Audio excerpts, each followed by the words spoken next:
Hello everyone.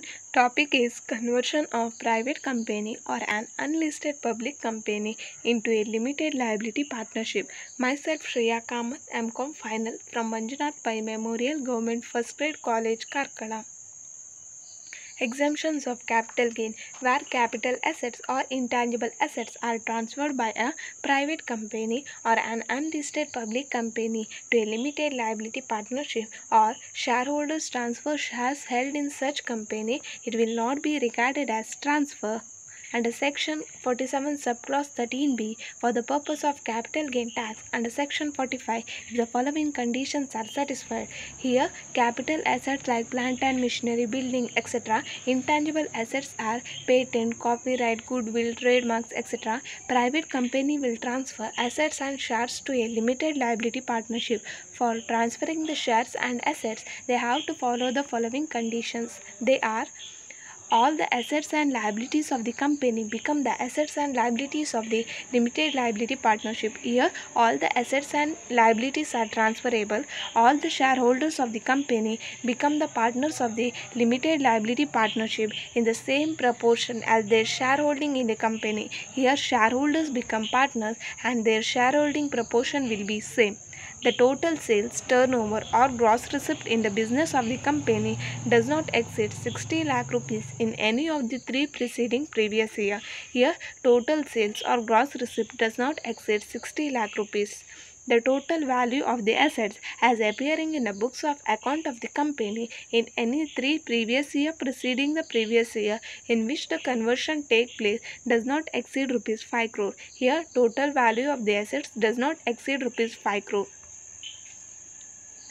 No consideration other than share in profit and capital contribution in the limited liability partnership arises to the partner. Here, partner will get only the share in profit and capital contribution. The actual shareholders of the company continue to be entitled to receive at least 50% of the profit of the limited liability partnership for the period of 5 years from the date of conversion. From the date of conversion till 5 years, the partners will get 50% of the profit. No amount is paid directly or indirectly to any partners out of accumulated profit of the company for the period of 3 years from the date of conversion. Here, from the date of conversion till 3 years, the partners will not get any amount from accumulated profit.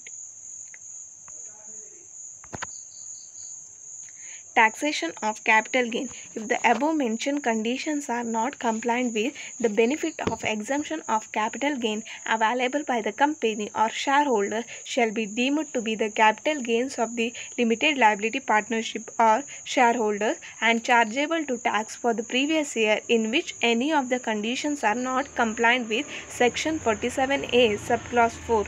If the above conditions are not satisfied, then the exemption available to the company will be deemed to be the capital gain of the limited liability partnership and tax is chargeable in the year which the following conditions are not satisfied.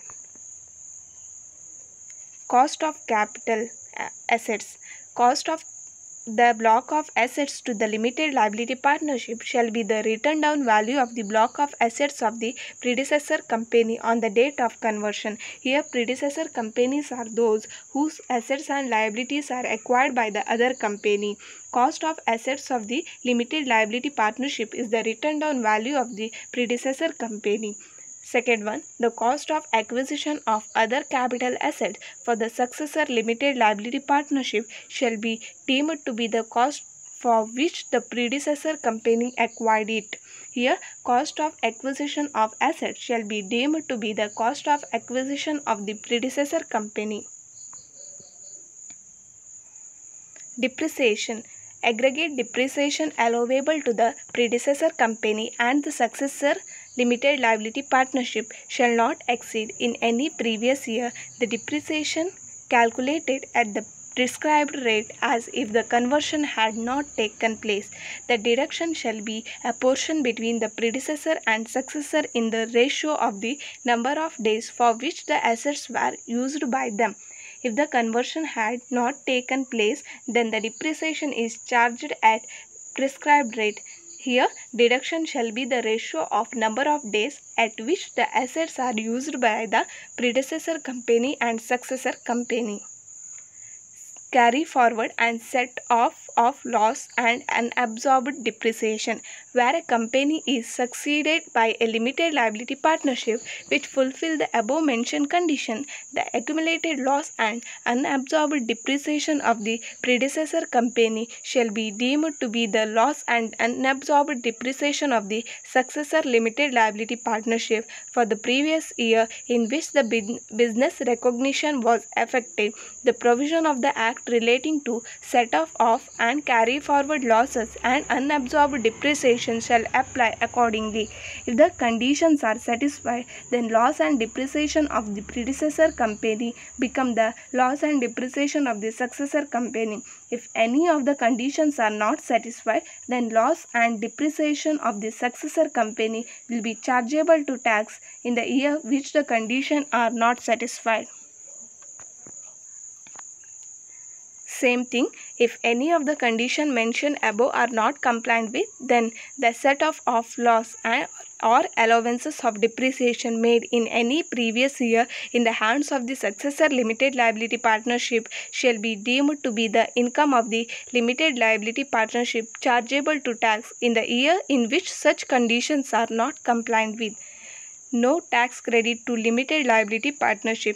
The tax credit under section 115 JAA available to the company regarding minimum tax paid under section 115 JB shall not be allowed to the successor limited liability partnership.